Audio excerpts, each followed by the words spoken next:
And our correspondent, Ross Cullen, has been tracking the very latest from Moscow. The move, of course, coming along expected lines. Ross has already triggered a war of words between the two sides. What reaction have you been able to gather so far from the Russian authorities?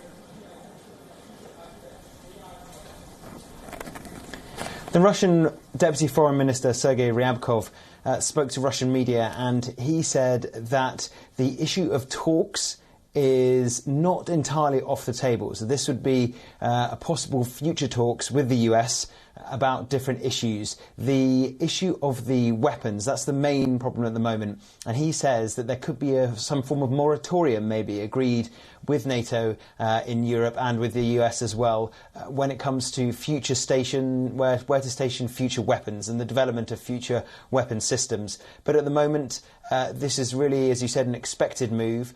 We all knew the timeline set out from Donald Trump when he said, the US president, in October 2018, that he threatened to terminate this treaty. And then in February this year, we had the move from the US and the reciprocal move from Russia, saying that there's 6 months to go now until this treaty closes. We thought there could be possible scope for maybe amendments to the agreement. In that 6 months, nothing ever got off the ground, and the date is up today, August the 2nd, when the treaty runs out.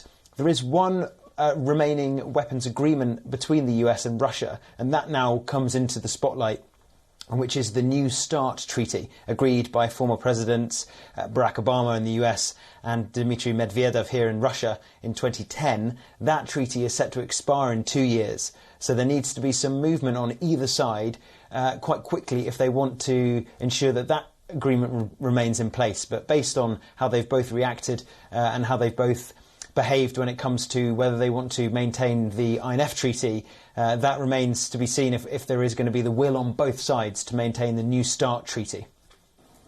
Absolutely, and the United Nations, meanwhile, has said that this was a treaty that could have placed the brakes on the arms race. We're going to leave it there for the moment. Ross Cullen, appreciate very much you're joining us with those updates.